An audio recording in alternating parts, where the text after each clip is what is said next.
Hi, this is Vanessa Baker with McHenry County Voter. Today we're here with Joe Gottemoller, who is the acting McHenry County Board Chairman. And in 2016, McHenry County voters will, for the first time in our county's history, elect the county board chairman in a countywide race. And Joe, you're running for that. I am, thank you. And it is the first time ever, and it's a great change for McHenry County. Great. I will look forward to hearing a little bit more about that too. So thank you again for joining us. Joe, you have served McHenry County for many years. Can you tell us about that, about your experience? I've only been elected to the county board for 3 years. I've served 3 years and a couple months. I did do a lot of work with McHenry County over the years. The first time I served on a committee was on a gravel task force way back in 1990. After that, I worked on the zoning ordinance in the 1990s. And again, all just as a private citizen, it was something that they asked me to come in and help with, and I sat on subcommittees or whatever to do that. We sat on another subcommittee. Well, I sat on the Conservation District Board from 2002 to 2007. After that, I also worked with the Conservation Design Ordinance in order to work on how we're going to basically preserve the best aspects of McHenry County, even though we were building subdivisions as fast as we could build them prior to 2007. Mm-hmm. After that is when I decided to run for the county board. And I've now been on the county board for 3 years. The first 2 years, I was the chairman of Planning and Development Committee. As the chairman of Planning and Development Committee, we rewrote the Unified Development Ordinance. Just to show you how things sometimes work at the county, when you first get on the board, they ask you to fill out literally a post-it note that says, what would you like to serve on? And I was very distinct about it. I thought I was probably most qualified to serve on the Planning and Development Committee, but really did not want to write the Unified Development Ordinance. So they made me chairman. We spent many hours going through that document. We reviewed it from beginning to end. The committee that we sat on, they did an unusual thing for the county. They took the zoning board, which had 9 members, plus the Planning and Development Committee with its 7 members, and said, you are now the subcommittee doing a Unified Development Ordinance. If you have any idea how long it takes to go through 400 pages with 16 people, it's a tremendous task. Mm-hmm. But we got through it. We've done it. We have now a Unified Development Ordinance that has now gone through its first set of revisions. And it was nice to see after a year of it being in existence, the revisions were not that extensive. But like all ordinances, it's something that you want to be able to change over time. So I did that for 2 years. I think the work that people saw me do with that convinced them that I should be the person that they appointed to the county board chairman seat. And you've been serving as the McHenry County Board Chairman. I became the county board chairman in December of 2014.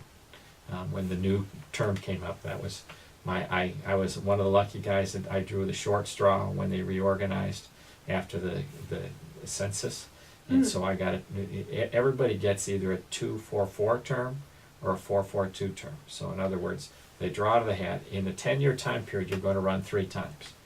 I just got the unlucky straw that I got to run that first time 2 years later, and now it's 2 years later because of the referendum change. So I've gotten to run three times basically in 4 years. Oh wow, yeah. That can be very time intensive. I must say, win, lose, or draw, I am looking forward to not having an election next week. Well, that makes sense. What do you wish voters knew about you, Joe? Well, I think I'd like them to know a little bit about how long and how much effort and intensity you bring to these things. I've had people say, well, really, what does the county board chairman do? And they don't understand how many things you're assigned. The federal government, for instance, assigns you to be the chairman of the workforce network. It's not something they asked. If you're in a county that has a workforce network board, the county board chairman is technically the liaison with the federal government for the workforce network board. You never hear about that. You've never heard about that anywhere. No, I haven't. You know, you have other statutory duties. If you're applying for public aid and the township supervisor turns you down, the hearing officer is the county board chairman for the appeal. Again, something you would never know about. Mm. So there's so many things like that that people say, well, gee, you know, what kind of time does it take? It takes a huge amount of time. I'm lucky enough that I have my own private practice, so I can literally hire somebody to do that work, which is what's happened. Mm. I actually hired another attorney to come in and say, you know, I don't have time to do this anymore. Go, you know, go do that. So your work as a So- law, so- in so law, it- yeah. my work as a law suffers because of it. It's okay. I'm not complaining about that. I just, you know, you can't do both things all the time. Mm. You can do an awful lot of it, and I do. That, and the second part about it, I think that's really important is, you know, I've lived in McHenry County since 1984, and people say, well, how did you end up here? I ended up in McHenry County because I was a downstater who watched my town collapsed under the economy. From Mm. 79 to 1982, my hometown lost 4,000 jobs of a population of 15,000 people. Unemployment was 37%. My high school went from, when I graduated, it had 1,700 students. In a 3-year time period, it went down to about 1,000 because everybody moved. Mm. And so yes, I have that fear behind me. I know what happens when an economy collapses. And so when I look at what really the county has to do, more than anything else, is the county's most important thing is to figure out a way to make certain we don't collapse that way. And there are things that we can do, and we have some tremendous resources in McHenry County that we get to use that simply they didn't have downstate. And, you know, it was a different crisis, but we went through a crisis in 2007 and 2008. Mhm. The whole country did. We're still trying to recover from it. And I have that background as something to say. I understand some things because I watched it happen. You know, and so those are nice things to be able to carry. They weren't fun. I mean, it's not nice to know that, you know, like I say, I have friends that now live all over the United States because they all had to move. Mhm. They weren't given a choice. I mean, if you Mhm. had, your choices were to move or, you know, or not have work. And people are doing that in McHenry County today. I mean, one of the most important things that I see in McHenry County, we just did a comprehensive economic development study. Mhm. And everybody says, well, they're all moving out of McHenry County. Many people are moving out of McHenry County. Mhm. But what's really hurting us is not, you know, the retired senior moving, because that's, believe it or not, actually not where we're losing population. We're losing population in the 25 to 44-year-olds. Mhm. And those are the people that work and raise families and start new businesses, and that's an economic development boom that you just don't want to lose. Mhm. And you say, so well, why do we lose that group? If you think about it, it makes great sense. It's college kids who didn't come back, and it's construction workers and that industry that they had to follow the trades. They had to follow someplace that was building again, and we weren't, Mhm. and have not been. Mhm. So those are the things we have to turn around, or our economy will continue to shrink, and a shrinking economy just makes it tough on all of us. Thank you. So Thank you I know for that's that. a lot more about other things than me, but go ahead. Absolutely, but definitely it's very well spoken. So I guess that kind of dovetails into what issues do you think are most important to McHenry County? Obviously, you had said. That's one, absolutely. Is there any other issues you'd like to highlight? I would say it just boils down to basic jobs. And so then you go, well, how do you get those jobs back here? And it is important to look at the assets that McHenry County has, and they have some spectacular assets. McHenry County is the second most educated county in the Collier County. So what do I mean by that? Mm. If you look at it, 32% of the people in McHenry County, in the workforce area, obviously not 2-year-olds and whatever, but in the workforce group, Mhm. 32% of those have a bachelor's degree or better. Mhm. Lake County has 36%, to give you an idea. So, you know, we are a very well-educated workforce. Mhm. We also have what is known worldwide as Midwest values. Midwest values means we go to work, we show up, we're reliable, we're trustworthy. I mean, people like to hire people from Midwest because they know they'll go to work. This isn't, to pick on Southern California, we don't go to the beach on the weekend. We figure out how to, or on a weekday because the surf's up, we go to work. And we're very reliable that way. Third thing that we have is we have transportation, different types. We have 2 airports within 30 miles of our east and west sides. Mm-hmm. Those airports are incredibly important. Rockford, most people don't realize, has a free trade agreement with China, so you can ship things through Rockford to China without various tax duties. And Rockford also has actually a longer runway than O'Hare. So anything that you can land at a jet, you can land at O'Hare, at Rockford. You also have, UPS has got a hub there now. So you can really get things out. So then people will say, well, so what would you manufacture here that you'd want to ship out by airplane? Basically, there's 2 things that happen all the time by air. One are perishables.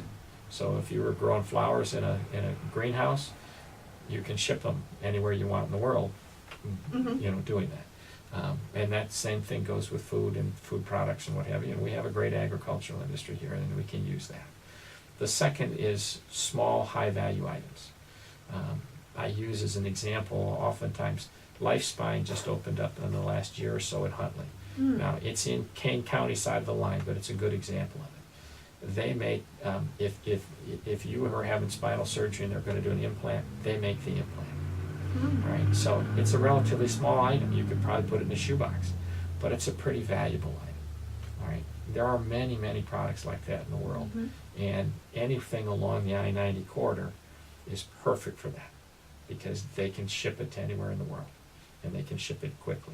Now, if you have heavier items, if you're at the western end of the county and you can get to the toll road, you're only an hour and a half from Rochelle, which has got a new intermodal, which means that you can take your semi, have it loaded with a container, and drop it off on a train system, and it's only an hour and a half from here to get there. So just to make sure that people understand, intermodal means between a train and a truck? It's the boxes that you see on a semi that get dropped on a semi. Well, they pick those up off the semi and they put them on a train, or vice versa. They take them off the train and put them on a semi.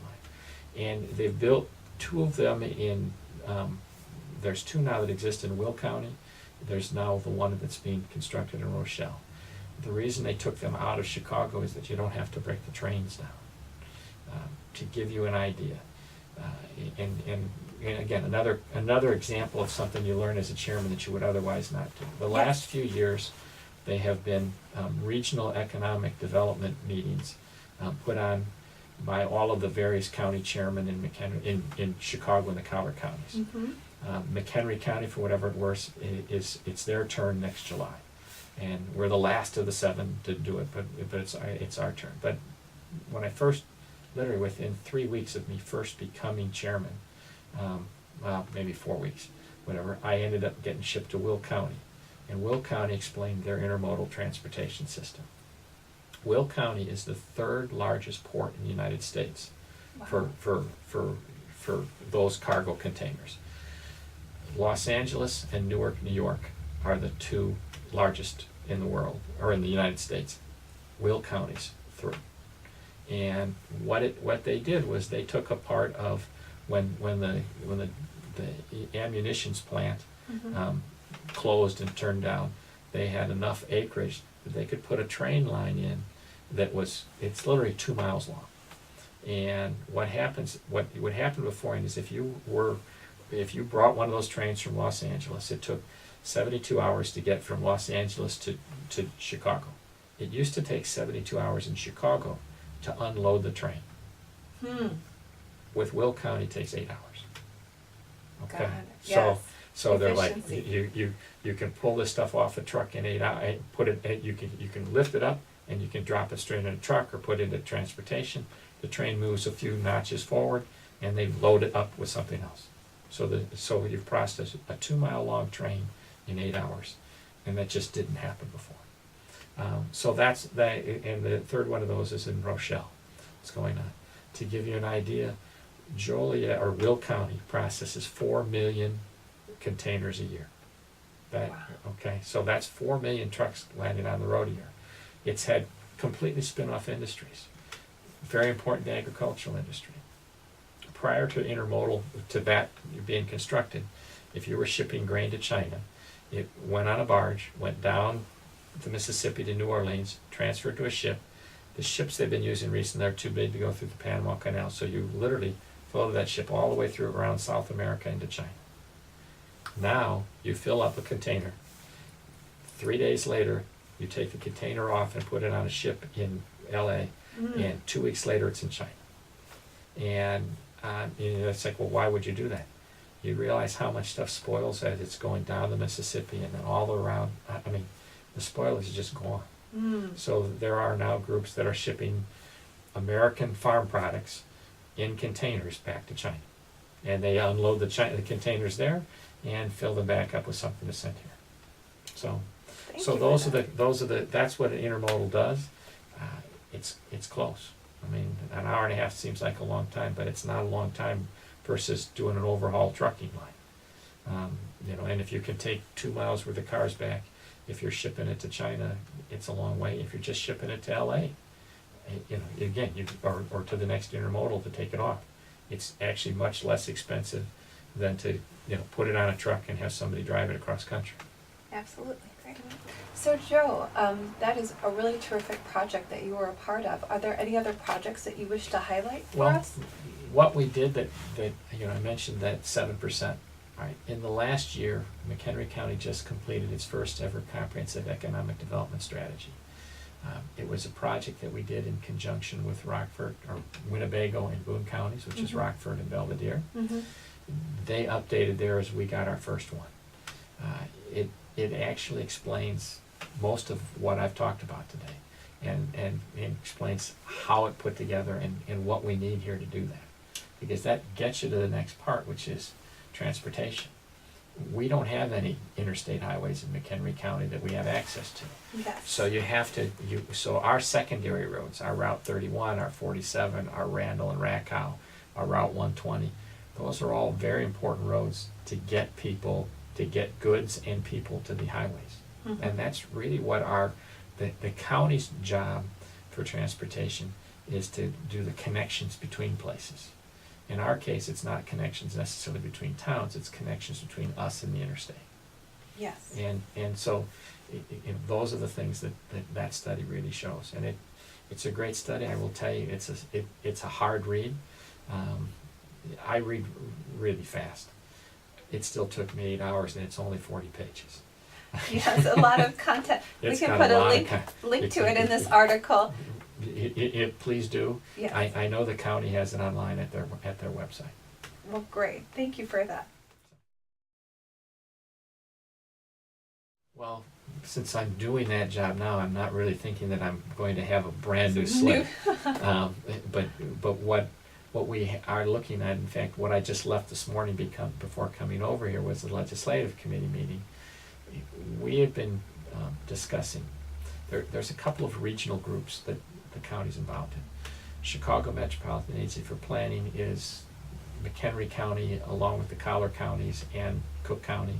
And there's some municipal representatives that are involved in it too, for obvious reasons. I mean, it'd be pretty tough to ignore Chicago. And they also have the Council of Mayors, and there's other groups represented there. But they tend to tie everything together regionally if we're looking east. What's being worked on right now is also to tie us west at the same time. So Rockford, again, Winnebago, Boone, DeKalb, Ogle, Stevenson, to see what things we can work on together that make sense for that, not just as a region, but basically northern Illinois. What things that we can do together. To give you an example of something that's just happened that shows you things that can work. And Winnebago really did this, not McHenry, but it shows that McHenry has a tie into it. There is there was a $7 million grant that Winnebago got in the last 2 years, and it was to put up to help put up parking and extra hangars and extra work, so that they could do maintenance on aerospace, on basic planes, large planes and whatever in Rockford. In conjunction with that, the Rock Valley College set up a wing for training. that place needs 1,200 jobs.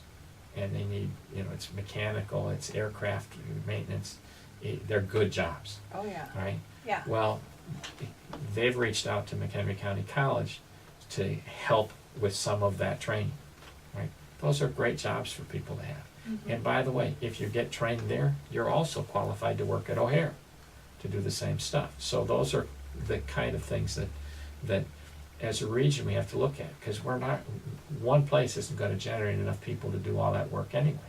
But who doesn't, it's a great industry to be in. I don't think airplanes are going away anytime soon. And if you're the type of person that wants to work on that type of equipment, these jobs are available. And so those are the kind of regional things that we're looking at and saying, well, okay, we don't necessarily need 3 schools to just teach airplane mechanics, but we need them to work together so they can feed into each other. Mhm. So those are the kind of things that we're looking at, that really there are many things that we can do that help all of us. Thank you. Wow, that's really exciting. I mean, the fact that they're looking at that school is only going to generate about 100 people a year, 80 to 100 people a year graduating, because that's just what it takes. Mm. I mean, and yet you need 1,200 jobs tomorrow. I mean, Wow. that's a nice change of pace. Absolutely, absolutely. Well, hopefully, we'll be having a lot of people from McHenry County going that way. Joe, tell us a little bit more about yourself. What do you like to do over the weekend? Well, I'm at that point in my life when my family is really what I probably spend most of my weekend time with. Some by choice, some by not. My wife and I are both becoming the caretaker generation. My parents, are at different stages of they're getting old. We just put it nicely. Mm. I have one parent in a nursing home. I have another parent that is still at home, and God bless him, but it's a tough lifestyle. I have 3 kids, that are scattered around the countryside, so I actually around the world. I have one son that lives and works in Singapore. I have another one that lives and works in LA, and I have my youngest one's in Chicago. So it's a little easier to see the one in Chicago, but it's nice to see the others when I can. And candidly, in the wintertime, I love going to LA. I mean, summertime, who cares? But if you can get away in January and it's only 70 degrees there, on a cold day, it's really not too bad. But most of the time, I think we probably spend more of our time doing things with our family members than we do with anything else. Thank you for that. Thank you so much, Joe Gottemoller, Thanks. County Board Chairman, for taking the time out of your very busy schedule to come speak with us. I was glad to do it. We'll make another time when it's not election season. We can talk about more of these things. Oh, I would love that. Thank you. Thank you. And again, I'm Vanessa Baker with McHenry County Voter, a nonpartisan resource dedicated to our neighbors in McHenry County and the good people that serve them. Thank you.